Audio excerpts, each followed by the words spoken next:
Does it feel like you're doing all the right things, and you still lose? It doesn't have to be that you think you deserve to be one above all or something, but you think you deserve at least like 1 or 2 ranks higher than where you are right now, and you feel held back by really bad teammates? Well, on this channel, we support the idea that you can be the change you want to see in your games. You're right, your teammates really are terrible. But some common misconceptions or mistakes you may not even notice are probably the reason you're stuck with those bad teammates. This video, I want to help you understand the game a bit better so you can separate yourself from the players of whatever rank you're in and push towards your goal. I myself am an Eternity player, and I have a really long history in games like this.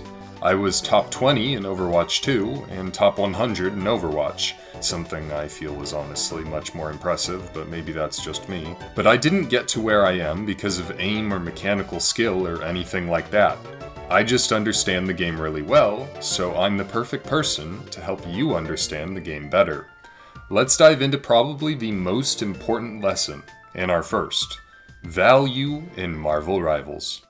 The focus of this video in particular is going to be this: what things are important in Marvel Rivals? You've probably heard the term value tossed around here and there, but essentially what we are trying to get at here is that value is effects you need to have on the match in order to give yourself a better chance of winning.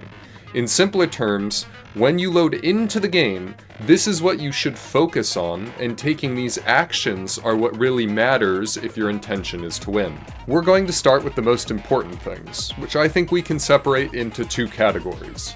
These will be quite simple, and you may be surprised I even need to say them, but these 2 categories lay the foundation for everything else we discuss later, and without them, we have nothing to point back to when we explain why the later things are important. The first should be obvious, but some people still treat it like it's only secondary. The most value you can make in most situations is fully capping a point. Again, this should be obvious, but some people get lost in the sauce focusing on things like KOs or healing numbers. If you are ever given the ability to fully cap a point, whether it be getting that last percentage to unlock a payload, pushing that payload the final distance it needs to cap a threshold, or getting from whatever percent the King of the Hill point is to 100%, this will always be the absolute most important thing you can do. On the inverse of this, obviously, if you can prevent the enemy team from capping the point, this should always be your absolute number 1 objective. I understand that this may seem like a silly thing to start with for you, but if that's the case, that's a good sign because you recognize already what the match is truly about. Everything else you do, all of it is to further this goal of you capping points and the enemy not. Losing sight of that goal, even for a moment, can lead to losses you should have won or wins you easily could have lost. If you've heard the term C9, whether jokingly or seriously, you know someone's reminding everyone the actual point of the match. Now that brings us to the second most important aspect of the match, and to almost the flip side opposite of the objective-based mindset we were looking at things from a moment ago. The second most important category of things you can do to get value and win is to get a pick. While the game may not be deathmatch, the absolute best assured way to win the match and cap the point, outside of literally capping the point, is to eliminate the enemy team. There are lots of things you can do that get value, trust me, we'll get to that, but much like all of these things were just a means to the end of capping point, everything below that tends to also be a means to getting picks. And just like before, again, the inverse is just as important. Getting a revive is essentially an anti-pick, which is again absurdly impactful on your match. Alongside this, doing anything you can to prevent the enemy team from getting a pick, whether it be yourself or a teammate, is incredibly important. At the end of the day, those are the 2 most important aspects of a match of Marvel Rivals, and any decision point should probably factor them in the back of your head. You want more players alive than the enemy, and even just that is a means to the end of capping point. From here on, things get a bit more nebulous, but focusing on these things will be what wins you your game, beyond the simple idea most people have of just fighting well. The first I'd like to talk about is negating an ultimate. Ultimates are incredibly powerful abilities that you only get to use every once in a while. A good way to view them, honestly, is as pivotal moments in the match that you can press a button to start, essentially canon events. That's why you should typically do everything you can to give attention to these canon events, as your actions in these moments can define the way the rest of the match goes. When an enemy player decides to use an ultimate, it's on you now to make sure they get as little value as possible from this ult. Remember that we established the ways they do that are by capping point, preventing the point from being capped, KOing one of your teammates, or saving/reviving their own teammates. Sadly, several ults are quite hard to interact with, but while many aren't, even the harder ones have ways you can interact with them. The most obvious way you can negate an ultimate is probably the first thing you thought of: blocking, deflecting, or eating them, typically as Vanguard. And you are precisely right. This is exactly what we're talking about. Whether it be sucking in an Iron Man ult as Magneto, or reflecting a Magneto ult as Captain America, turning your opponent's offensive ults to mush instantly wins you that mini canon event for your team. But not all solutions to these kinds of offensive ults have to be so defensive. Even if your negation is only partial, it still generates a lot of value for your team. Think of a Punisher ult being frozen by Luna or gamma stunned by Hulk. The ult may still be around after the CC ends, but those moments you wasted of the ultimate could mean life or death for your teammates, which is pick potential lost for the enemy. But then we have the most violent option. When someone screams out their ult, a lot of attention is put onto that character, so long as your team knows what they're doing. And while it may be human nature to run away as far as you can or hide, often the right answer instead is to stand your ground and fight said character with everything you have. If you're able to KO the character ulting before they've finished, you've not just negated an ult, you've even found a pick for your own team at the same time, meaning you've racked up an absurd amount of value. Now, there is a catch to this. It's quite dangerous to head-on fight someone using an ultimate. That's kind of the whole point of the ultimate, to make the fight surge in their favor. But often if an ultimate doesn't make the user immune or almost impossible to KO, the best teams find the most success by throwing everything they have at said character as fast as they can. 6 players' attention, all on one person, can spell doom for even some of the strongest offensive ults. But we can't just play every match like we're on the best team there is. If you find yourself suspecting your team isn't going to back up your play of shooting the ulting Star-Lord, it may behoove you to just do what instincts dictate and hide like everyone else. The hope in this situation, then, becomes that everyone is in a position where they can avoid said ultimate, and that you have enough time until they cap point or till your push timer runs out that you can just weather the storm and wait out the ultimate. While this option may be people's most instinctual, it does have those important requirements. But in the right scenario, it can work out the best. Now, before moving toward non-offensive ults, we need to remember that every point on this list will typically have a flip side, and this one's no different. This tip may be one of the most important you'll hear, because in my opinion, it's the one I see people mess up the most often. I don't know what it is about hearing a teammate ult, but many players, for whatever reason, almost go spectator mode when this happens, some even backing up, and often many players just not paying attention to it whatsoever. This is where we are going to separate ourselves from the pack and become a really good player. If your teammate is ulting, it's on you to press that advantage as much as you can. The enemy team is going to either throw everything they have at that player or avoid it, and this is your moment to make the pivotal moment go in your favor. If you have defensive tools, or even just healing, throwing said defensive tools and healing at your ulting teammate can help them push through whatever counterattack the enemy tries to throw at them. They can't pull your Scarlet Witch out of her ult if you bubble her, and they can't kill your Star-Lord during his ult if you pocket him hard enough. Treating your allies' ultimates just as important as the enemy's ultimates is vital to winning games you normally wouldn't. And if you don't have those options to support the ult with defenses, or if the enemy is preferring the option to hide, this is your golden moment still. You may find it easier to get your own picks when enemies are busy avoiding your teammate's ultimate. At the same time, if the enemy has backed off enough, it may give you those precious moments you need to finally cap the point entirely. Now, we do need to move on to non-offensive ults, and while these may not be the majority of ults, they're often some of the hardest to counter. But remember that the goal is just to avoid letting the enemy team get value from said ultimates. This can mean doing things like displacing enemies so they're no longer within defensive ultimates, or even displacing the person using the defensive ult such that they aren't anywhere meaningful to their team anymore. Again, if you can CC them out of it, it would behoove you to do so, as this can prevent them from gaining the advantage in that fight. And again, if you can KO the player using the ultimate, this will again be the best option you have.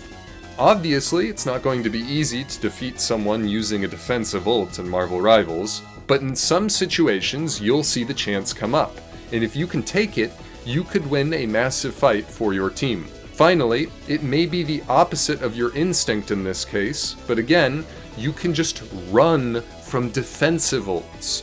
There is nothing forcing your team to fight unless they are going to fully cap point or your time is going to run out. So if you can, just walk away.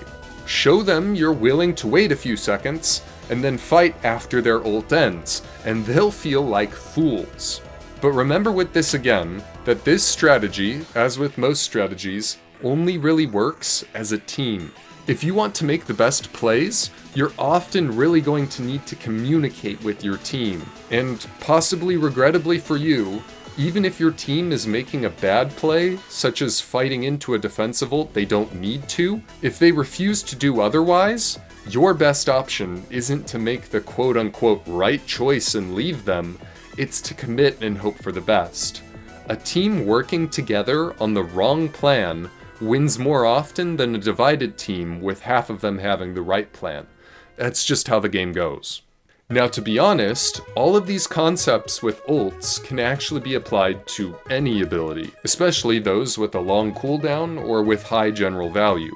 But it's easiest to understand these kinds of interactions within the context of an ultimate. Just know that you could and should apply the same principles to other abilities to some degree. Okay, next up might be one of the more complex concepts you'll come across in Marvel Rivals, but it is absolutely essential for getting to high ranks, and honestly what I may be best at as a player. If you can understand this and focus on it, I guarantee you'll rank up much faster. Hey, really quickly, before we move on, it would mean the world to me if you subscribed and liked the video. A sub gets me closer to petting my oink again sooner, and anything you can do to help the channel means a lot. Thank you so much, genuinely. Okay, bye oink. We'll see you at the end of the video. So what is that aspect of Rivals that can help so much? Wasting more enemy attention and resources than you require. What do I mean by this? Well, I'm sure you've seen this play out, even if from a simplistic perspective. Have you ever been taking 3 people's attention and wondered what on earth your team is doing? Regrettably, these memories are often negative because you can feel really isolated and like your team is doing nothing during these moments, and often it's true.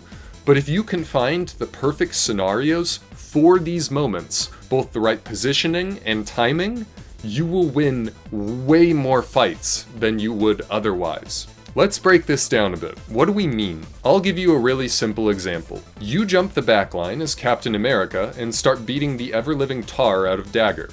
So long as things go right, Dagger is either going to get her teeth kicked in, or one of her teammates is going to have to step in and help her. If you get the pick on Dagger, bam, you've instantly gotten what we talked about earlier, a pick in your team's favor, and thus a lot of value.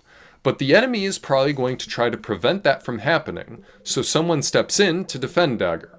Well, now you're in a 1v2, but the rest of the match has just become a 5v4 in your team's favor. Now it may be on them to win this 5v4, but we aren't done just yet. The difficult part comes now in that we need to continue this interaction. I'm sorry, the bunny just keeps chewing the cage. It's not Oink, it's Franklin, the bunny I'm babysitting. What are you doing, dude? The difficult part comes now in that we need to continue this interaction going in our favor, somehow.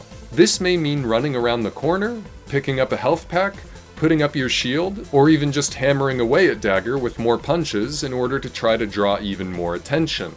The goal here is to keep our HP bar up as much as possible while not letting either of the players we are 2v1ing look away for even a moment. It's much easier said than done, but that's why I mentioned earlier that the important part of this is both knowing where and when. We chose to dive Dagger because we win the 1v1 against her, and we know that with our mobility and shield, we can stall out a 2v1. It's one of the hardest spots to be in mentally, because you know you are not the one reaping the rewards from your positioning and awareness, but while the scoreboard may not reflect it, if done, the win percentage and rank will. But this kind of scenario is not the only one where this rule applies. Look at things like range. If we're playing a character with decent range, like the Punisher, nothing absurdly far, but at least having some range, we know that someone like Magneto is in a disadvantage if we are just outside his Thorn Volley's range. If we can continue to keep LOS on him without letting him come into range to hit us, we are getting value by pressuring him, which will inevitably require that someone help him. This may seem like an entirely different kind of scenario from what we mentioned earlier, but it's the same principle. Knowing where our character is effective and getting more resources and attention out of the enemy than we are requiring. If our supports and tanks don't often have to worry about us, but we are forcing the enemy to babysit whoever we are after, we will win way more games. Next, let's talk about tipping ult economy in your favor. Have you ever heard a term like trash damage? It's one of the myriad of reasons I hate Marvel Rivals scoreboard. If you're shooting a tank during a down moment where your team is in no position to push yet, you are just poking. And if you already have your ultimate, but any of the enemy supports don't, you aren't just stat padding, you're throwing the game. This is because you're getting the enemy closer to what is likely going to be one of the best ults in the game, and even if it's not, you're still providing them ult charge. What you want to do instead is tip ult economy in your team's favor.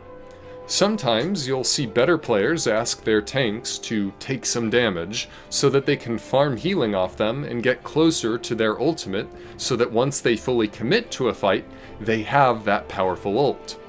On the flip side of what we said earlier, if you don't have your ult, you can see poke as a way to creep towards your ultimate even if you don't end up getting a pick on whoever you're shooting. Farming your ult quickly as a duelist doesn't just mean you're putting out big damage numbers, it means you're more prepared for an offensive push sooner.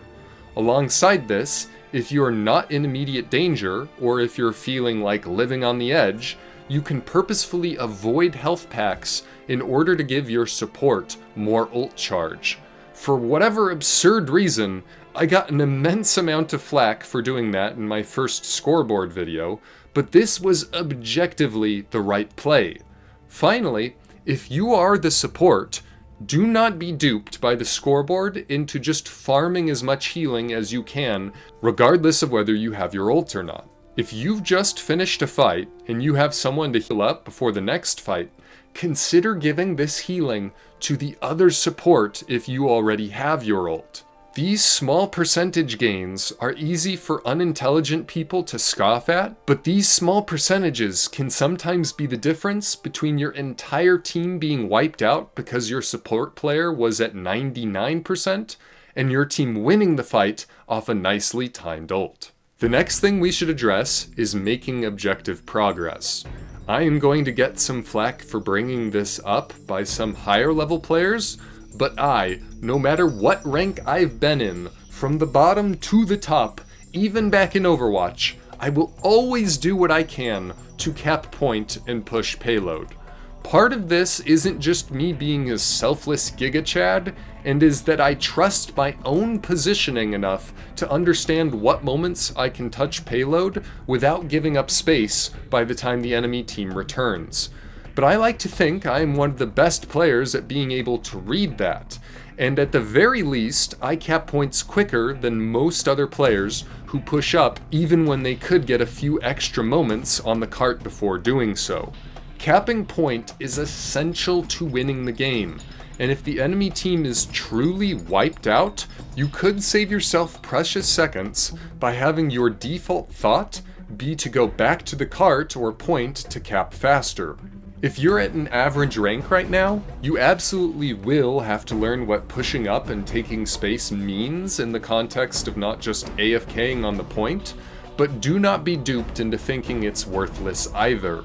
I'd argue it's the most reliable way to secure value in down moments, but I want you to again keep in mind that a team together typically wins more than a team apart. To summarize, I hate that I have to defend this point like I'm on trial or something, but pushing the payload and getting percent on point are ways to generate value. In all honesty, holding space is something that can be on this list, as are a myriad of things, but I feel like those kinds of things probably need more in-depth dissection for themselves than just mentioning them, especially given they play out so differently depending on what rank you're at. The final piece of this puzzle I want to leave you with is this. The point of picks being so high up on the list of things that generate value is because having numbers snowballs your ability to do just about anything. While that can mean capping a point faster, I'm more specifically talking about just winning another fight. If you try to find these moments of value without your team being involved, it's not a formula for success. What do I mean by this? Well, consider this. Getting a pick on the enemy is nice, or maybe even a couple enemies, but if you do it in the wrong moment, all of that value can turn to dust, and it will just end up as wasted time, which is a resource you can't give up in Rivals. Did your team just get wiped out on King of the Hill, but you have a perfect moment to get a triple kill with your Moon Knight ult? Don't. Because as much as you may feel like a hero, if you and they die at the same time, they will be getting back to the point at about the same time your team does. So those moments where those 3 people you KO'd were gone equate to nothing because there's still 3 people standing on point for the enemy team as opposed to your 0 people. This idea is a bit of a stretch, but I'm just trying to get a concept across. So many people get so caught up in these theoretical situations semantics. I get they're not perfect. I'm sorry that not every word I utter is a perfect analogy. I'm just doing my best. Which is what you should be doing. If you're doing your best to generate value during your match, and it just isn't working, just hang in there, friends. Hopefully next match you'll get teammates who understand the game better and who can generate more value just like you. We all get those games. Just keep your head up. Thank you so much for watching. It really means a lot to me. Please like and subscribe, it helps out a lot, and leave a comment. YouTube really likes it when you comment, and your thoughts could help someone else. I've actually learned a lot from the comments. Please send this to anyone you'd think would like it, and join the channel if you can. A huge shout out to my patrons and channel members. James, Cammy, Archduke, Wisefool, Bob Saget, Totally a Diva, and Mr. Simpson. Your help means the world to me. And thank you to Oink for being so cute. I really miss you. Let's reunite soon, okay? The channel is doing really well, and it's helping a lot. Okie dokie, hope you all have a good day and get lots of wins with your new knowledge. Bye, friends.